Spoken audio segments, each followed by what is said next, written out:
Welcome to Bharosa news బులెటిన్ల ముందుగా headlines. పూసలలో Durgamata నిమజ్జన శోభయాత్ర.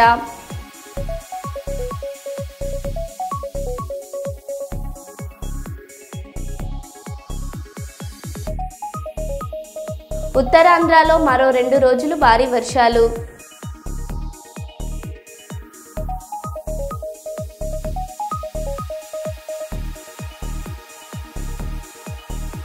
మానసాదేవి ఆలయంలో భక్తుల రద్దీ.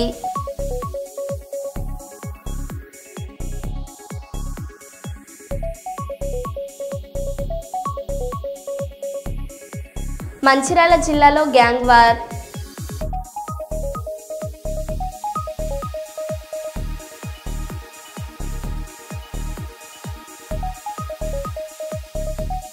ఆర్మీ చీఫ్ ఉపేంద్ర ద్వివేది సంచలన వ్యాఖ్యలు.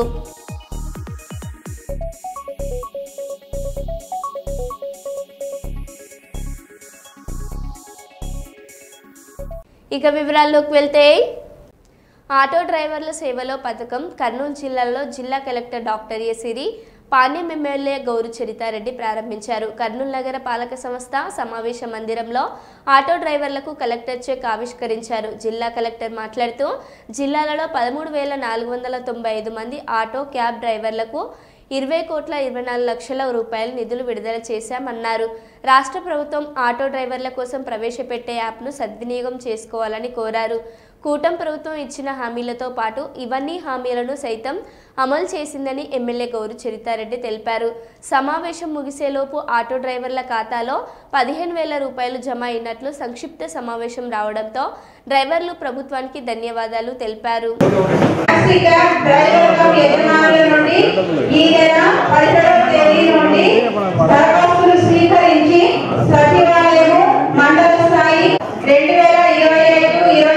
సంవత్సరానికి గాను మన ఆంధ్రప్రదేశ్ ప్రభుత్వము ఖర్చుల నిమిత్తము ఈ సహాయాన్ని అందించడం జరుగుతుంది. కాబట్టి ఆటో డ్రైవర్స్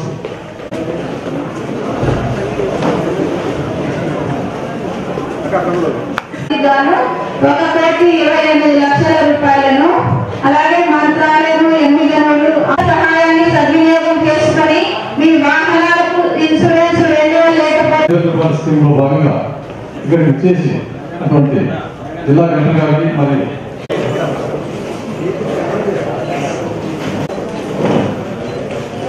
మేడం ఒక్క నిమిషం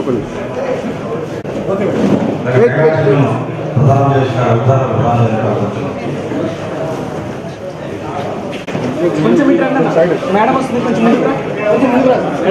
మేడం వస్తున్నారు.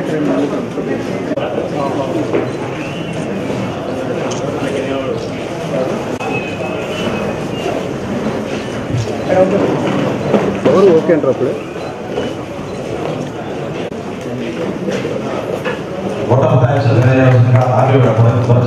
ముఖ్యంగా ఈ ప్రాసెస్ జరిగింది ఆటో డ్రైవర్స్కి. మన జిల్లాలో ముఖ్యంగా 13,495 మంది ఆటో డ్రైవర్స్ ఈ లబ్ధి పొందుతున్నారు. 20,24,00,000 ప్రభుత్వం ఈ వీళ్ళ అకౌంట్స్లో డిపాజిట్ చేయడం జరిగింది. సో ఆటో డ్రైవర్స్ అందరికీ ముఖ్యంగా ఇప్పుడు ఆనరబుల్ సీఎం గారు కూడా అనౌన్స్ చేయడం జరిగింది, యాప్ కూడా డెవలప్ చేస్తాము అని చెప్పి. ఎలా అయితే మనకి ఊబర్, ర్యాపిడో ఉన్నాయో అలాగే ఆటో కూడా ఒక యాప్ అనేది ఒకటి డెవలప్ చేస్తే పబ్లిక్కి కూడా దగ్గరగా ఈ ఆటోస్ వాళ్ళు యూజ్ చేసుకోవడానికి ఉంటుంది. ప్లస్ ఆటో వాళ్ళకు కూడా బిజినెస్ ఎక్కువగా అయ్యే అవకాశం ఉంటుంది. కాబట్టి సో ఈ అవకాశాన్ని అందరూ కూడా ఉపయోగించుకోవాలని కోరుకుంటున్నాను. అండ్ ముఖ్యంగా ఆటో డ్రైవర్స్ ఏంటంటే వాళ్ళ ఆటోస్ సేఫ్గా ఉండాలి, పొల్యూషన్ చెక్ అది చేసుకొని మనకి పొల్యూషన్ చేయకుండా ఎయిర్ పొల్యూషన్ చేయకుండా వాళ్ళు ఆటోస్ నడుపుకోవాలి. రిపేర్స్ ఏమైనా ఉంటే కరెక్ట్గా టైమ్లీ చేసుకుంటే వాళ్ళకు కూడా రేపు పొద్దున్న పెద్ద రిపేర్ వచ్చే ఇబ్బంది లేకుండా ఉంటుంది. అలాగే ప్రయాణికులకు కూడా వాళ్ళు కంఫర్టబుల్గా డ్రైవ్ చేసుకొని సేఫ్గా వాళ్ళని తీసుకెళ్ళాలి. ఆటో డ్రైవర్స్ కూడా సేఫ్గా ఉండాలని చెప్పి కోరుకుంటున్నాను. కూటమి ప్రభుత్వం అధికారంలోకి వచ్చిన తర్వాత చెప్పినవే కాకుండా చెప్పనివి కూడా ఎన్నో పథకాలకు శ్రీకారం చుట్టడం జరుగుతుంది. ఎలాగైతే ఉచిత బస్సు ప్రయాణం మహిళలకు కల్పించారో అలాగే ఆటో డ్రైవర్లకు కూడా ఆదుకోవాలన్న ముఖ్య ఉద్దేశంతో ఈరోజు ఈ 15,000 రూపాయలు వాళ్ళ అకౌంట్లో వేయడం జరుగుతుంది. ఎవరైనా రాని వాళ్ళు కూడా ఉంటే కూడా తప్పకుండా వాళ్ళకు ఒక గ్రీవెన్సర్ ఏర్పాటు చేసి వాళ్ళకు కూడా ఈ పథకం వర్తించేలాగా చర్యలు తీసుకోవడం జరుగుతూ ఉంది. మరి 15,000 రూపాయలు స్వచ్ఛంగా మరి వేస్తామన్న చెప్పిన మాట చొప్పున మరి మీటింగు ప్రోగ్రామ్ అయిపోకముందుకే మా అకౌంట్లలో 15,000 పన్నాయి. అందుకు మన నారా చంద్రబాబు నాయుడుకి మరి శుభాకాంక్షలు తెలియజేస్తున్నాను. మరి ఎందుకంటే ఆటో మిత్రులు ఎంతో బీదవాళ్ళు, వారికి ఇక సీఎం చెప్పిన మాట నెరవేర్చినాడు. ఎందుకంటే ఈ యొక్క హామీ మరి కూటమి ప్రభుత్వంలో కూడా ఇక హామీ పెట్టినది కాదు. ఎక్కడైతే బస్సులకు మరి ఫ్రీ బస్ అన్నప్పుడు ఆటో వాళ్ళు నష్టపోతారనే ఉద్దేశంతో ఆయన ప్రేమతోని ఆయన ఆటో వాళ్ళని ఆలోచన చేసుకొని మన నారా చంద్రబాబు నాయుడు ఆటో వాళ్ళ దయదలిసి ఈరోజు చెప్పిన మాట నెరవేర్చుకున్నందుకు ఆయనకి నిండు వందనాలు తెలియజేస్తున్నాం. మన ఆటో కార్యక్రమం నెరవేర్చినందుకు ఆయనకి నిండు వందనాలు తెలియజేస్తున్నాం. అలాగనే పెద్దపల్లి జిల్లా సుల్తానాబాద్ మండలంలోని పూసల భక్త మార్కండేయ స్వామి దేవాలయంలోని దుర్గామాత శరన్నవరాత్రులు భక్తులచే పూజలు అందుకొని మహిళల కోలాటాలతో శోభయాత్ర అంగరంగ వైభవంగా దేవాలయ చైర్మన్ వలస నీలయ్య ఆధ్వర్యంలో నిర్వహించారు. భక్తులపై అమ్మవారి కరుణా కటాక్షాలు ఉండి గ్రామ ప్రజలు అష్టైశ్వర్యాలు ఆయురారోగ్యాలతో విరజిల్లాలని కోరుతున్నామని వలస నీలయ్య తెలిపారు. ఈ కార్యక్రమంలో వలస నీలయ్య, వలస భాస్కర్ భక్తులు అధిక సంఖ్యలో మహిళలు పాల్గొన్నారు.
ఆంధ్రప్రదేశ్ ముఖ్యమంత్రి నారా చంద్రబాబు నాయుడు, డిప్యూటీ సీఎం పవన్ కళ్యాణ్, మంత్రి నారా లోకేష్, బీజేపీ రాష్ట్ర అధ్యక్షుడు పూర్ణచంద్ర మాధవ్ శనివారం ఆటోలో ఉండవల్లి నుంచి విజయవాడ సింగ్ నగర్కు బయలుదేరారు. ఈ సందర్భంగా ఉండవల్లి వద్ద మంత్రి Nara Lokesh, CM, deputy CM మాధవ్లకు మంగళగిరి చేనేత కన్వలు కప్పి ఘనస్వాగతం పలికారు. ముఖ్య నేతలను చూసేందుకు, వారిని ప్రోత్సహించేందుకు పెద్ద సంఖ్యలో మంగళగిరి ప్రజలు తరలివచ్చారు. యువత బాణసంచా పేల్చుతూ తీన్మార్ డప్పులు మోగిస్తూ ఉత్సాహంగా నినాదాలు చేశారు. అందరినీ ఆత్మీయంగా పలకరించిన లోకేష్ ప్రజల ఉత్సాహాన్ని నింపారు. తర్వాత సీఎం చంద్రబాబు నాయుడు విజయవాడ సింగ్ నగర్లోని మాకినేని బసవ పున్నయ్య స్టేడియంలో ఆటో డ్రైవర్ సేవలో పథకాన్ని లాంఛనంగా ప్రారంభించారు. ఈ పథకం ద్వారా ఆటో, టాక్సీ, మ్యాక్సీ, క్యాబ్ డ్రైవర్లకు ఆర్థిక సహాయం అందించనున్నారు.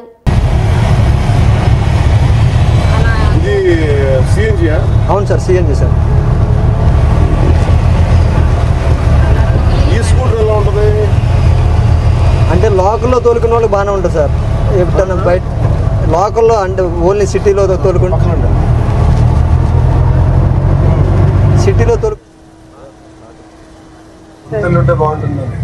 ఏం లేదు 4 ఏళ్ళు ఉండగానే ఆటో వాళ్ళ సర్లే అని చెప్పేసి అంటము మీరు రెంట్లు కట్టుకోలేరేమో అని చెప్పటము ఇంకా అలా అలా అంటుండేసరికి ఇంకా 1 ఇయర్కి ఒకసారి ఇల్లు మారాల్సి వస్తుంది.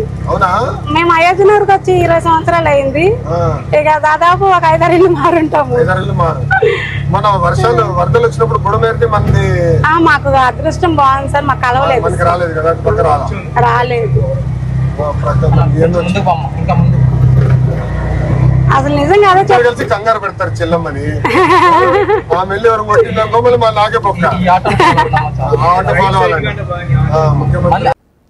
కర్నూలులో మొదటి south zone senior national lacrosse championship పోటీలు ఘనంగా ప్రారంభమయ్యాయి. నగరంలోని ఆదర్శ కళాశాల మైదానంలో నిర్వహించిన ఈ పోటీలను కర్నూలుకు చెందిన ప్రముఖ gastroenterology doctor Shankar Sharma, south zone region home guards commandant Mahesh కుమార్తో కలిసి ప్రారంభించారు. 2 రోజుల పాటు కొనసాగుతున్న ఈ పోటీల్లో ఆంధ్రప్రదేశ్, తెలంగాణ రాష్ట్రాలతో పాటు మరో 4 రాష్ట్రాలు క్రీడాకారులు పాల్గొన్నారు. ఈ సందర్భంగా ముఖ్య అతిథి డాక్టర్ శంకర్ శర్మ మాట్లాడారు. సార్ అందరికీ సార్ సరే మీటింగ్లో ఉన్నా.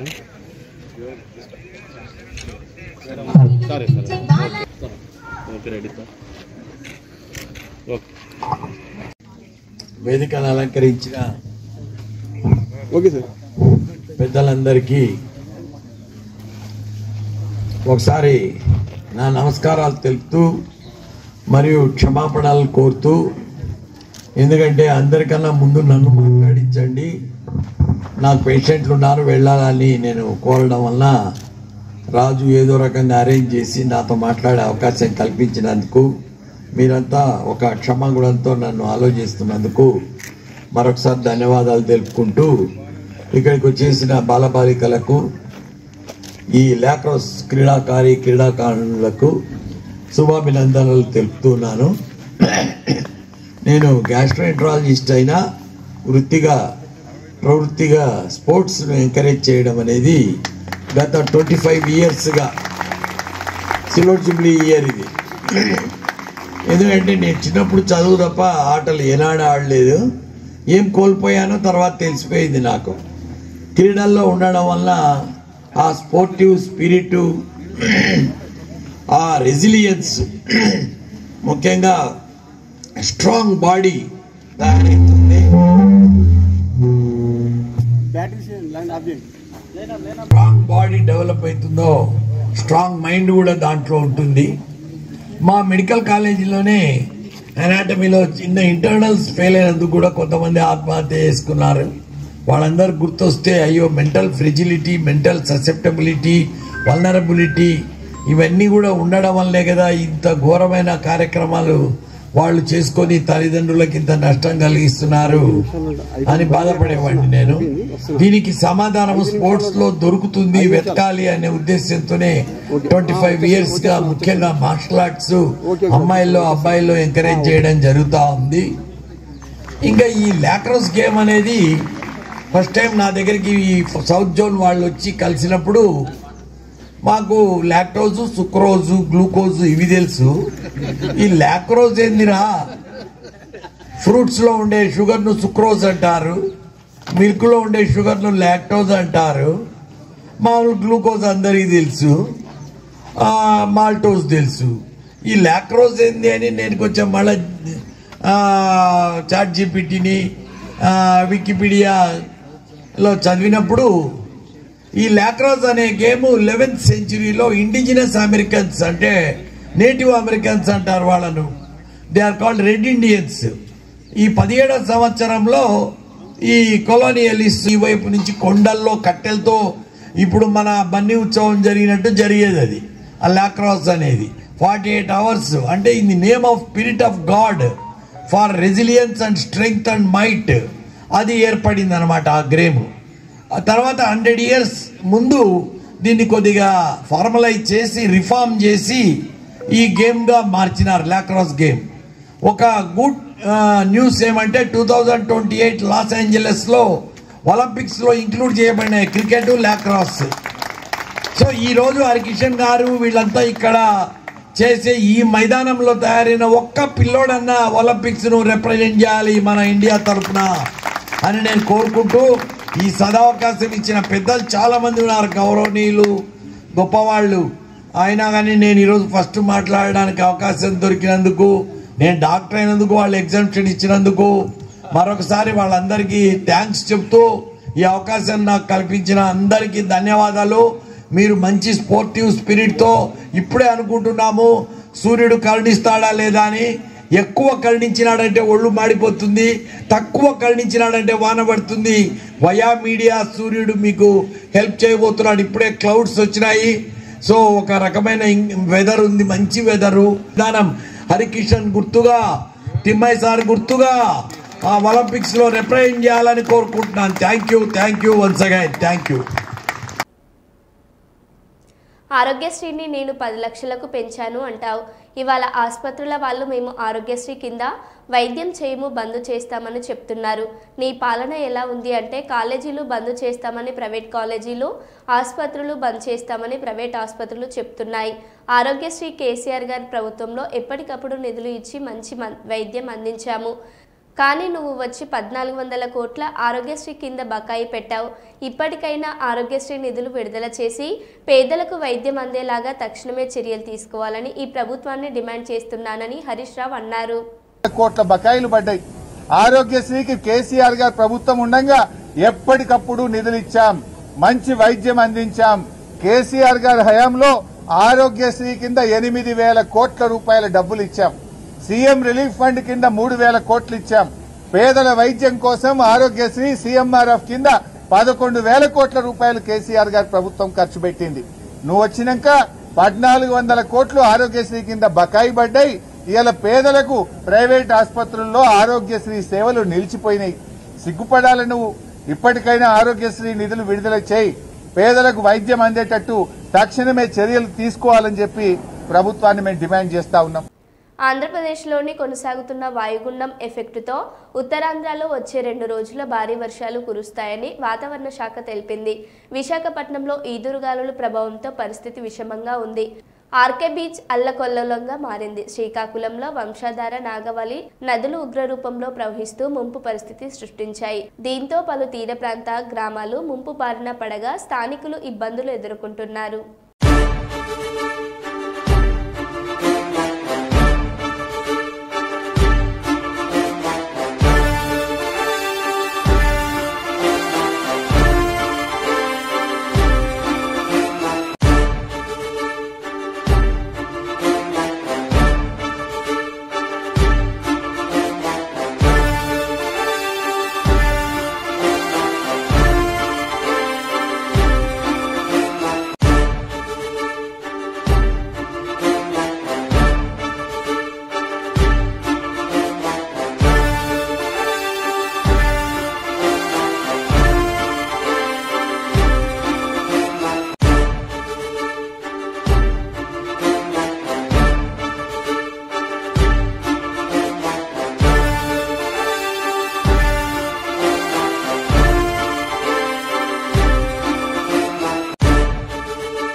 మహాత్మా గాంధీ జయంతి సందర్భంగా జంతుబలిని నిషేధించిన రోజున తెలంగాణ రాష్ట్రం వరంగల్ జిల్లా నర్సంపేటలో ఒక సీఐ, నెక్కొండలో ఒక ఎస్ఐ జంతుబలిని ప్రోత్సహించినట్లు ఆరోపణలు వెలువెత్తుతున్నాయి.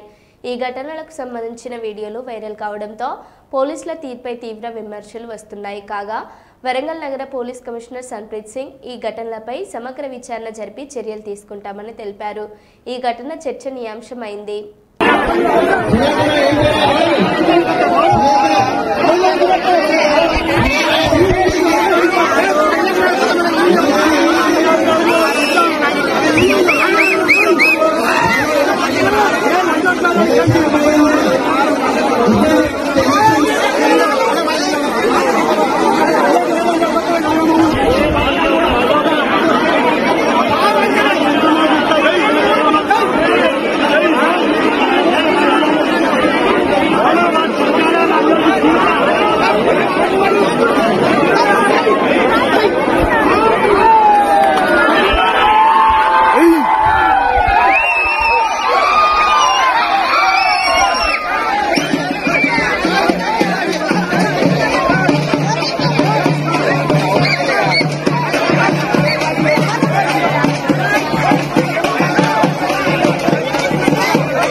జిల్లా జగ్గంపేట మండలం ప్రజా పరిషత్ కార్యాలయంలో ఆటో డ్రైవర్ల సేవలో పథకాన్ని కాకినాడ జిల్లా టీడీపీ అధ్యక్షులు జగ్గంపేట నియోజకవర్గం అభివృద్ధి కమిటీ చైర్మన్ జ్యోతుల నవీన్ ప్రారంభించారు.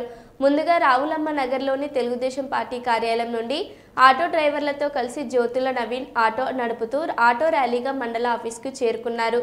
అక్కడ ఏర్పాటు చేసిన సభకు జగ్గంపేట మండల టీడీపీ అధ్యక్షులు జీను మణిబాబు అధ్యక్షత వహించగా ముఖ్య అతిథిగా హాజరైన జ్యోతుల నవీన్ ఆటో డ్రైవర్లకు చెక్కుల పంపిణీ చేశారు. ఈ సందర్భంగా నవీన్ మాట్లాడుతూ ఆంధ్రప్రదేశ్ రాష్ట్ర ముఖ్యమంత్రి నారా చంద్రబాబు నాయుడు అమరావతిలో ఆటో డ్రైవర్ల సేవలో పథకాన్ని ప్రారంభించారని అన్నారు.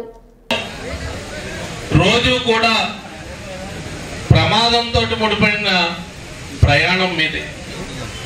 రోడ్డు ఎక్కారంటే మళ్ళీ ఇంటికి వెళ్లే వరకు కూడా ఎలాగెళ్తాం అన్నది ఇంటి దగ్గర అందరికీ కూడా ఇబ్బందికరమైన పరిస్థితే. అటువంటి జీవన శైలి మీరు సాగిస్తున్నారు. ఆ ఒడిదుడుకుల్లో ఇంకా ప్రభుత్వం తీసుకున్న నిర్ణయానికి ఫ్రీ బస్సులో ఇంకా మీకు కొత్త కష్టాన్ని లేని కష్టాన్ని తీసుకొచ్చి పెట్టింది. దాన్ని పూడ్చే విధంగా చంద్రబాబు నాయుడు గారి ఆలోచనతో ఈరోజు ఆటో వారి సేవలు అని 15,000 రూపాయలు మీకు ఇవ్వడం జరుగుతుంది. ఇది మీ కంటి తుడుపు చర్యగానే సరిపోద్ది కానీ మీ జీవనానికి కానీ జీవన ప్రమాణాలకు కానీ పెంచడానికి సరిపోదని మా అందరి ఆలోచన కూడా. కానీ ఒక్కసారి బాధ్యత గల పౌరులుగా ఈ రాష్ట్రం గురించి ఆలోచించే పౌరులుగా భావి తరాల భవిష్యత్తుని కాపాడే దిశగా మన అందరి ఆలోచన కూడా ఉండాలి అంటే ఒక్క నిమిషం మన చంద్రబాబు నాయుడు గారి గురించి తెలుసుకోవాల్సిన అవసరం ఉంది. ముందు ఎన్ని చేసినా హైటెక్ సిటీ నిర్మించిన ఉమ్మడి రాష్ట్రంలో ఏ పనులు చేసినా సరే రాష్ట్రం విడిపోయింది. విడిపోయిన తర్వాత ఏం చెయ్యాలి అనే తోచన పరిస్థితుల్లో మళ్ళీ తెలుగుదేశం ప్రభుత్వం ఏర్పడడం జరిగింది. ఏర్పడే సమయానికి 25,000 కోట్ల రూపాయలు లక్షల కోట్ల రూపాయలు లోటు బడ్జెట్ తోటి 1,25,000 కోట్ల రూపాయలు అప్పుతోటి నిలువ నీడ లేకుండా ప్రభుత్వ పాలనని ప్రారంభించడం జరిగింది. ఆ ప్రారంభించడం దగ్గర నుంచి కూడా రాజధానిని నిర్మించుకున్నాం, రాష్ట్రంలో రోడ్లు వేసుకున్నాం, పోలవరాన్ని 70% పైగా పూర్తి చేసుకున్నాం. అదేవిధంగా సంక్షేమాన్ని అభివృద్ధిని కూడా. మంచిర్యాల జిల్లా మందమర్రి పోలీస్ స్టేషన్ పరిధిలో అర్ధరాత్రి తాగిన మైకంలో ఒక వర్గం మరో వర్గంపై కర్రలతో దాడి చేసింది. ఆటోలో వచ్చిన అల్లరి మూకాలు స్థానికులను భయభ్రాంతులకు గురిచేశాయి. స్థానికులు అరవడంతో మూకాలు అక్కడి నుంచి వెళ్లిపోయాయి. పోలీసులు ఆటోను సీజ్ చేసి కేసు నమోదు చేసుకొని దర్యాప్తు చేపట్టారు.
మరో బులెటిన్లో మళ్ళీ కలుద్దాం. Stay tune.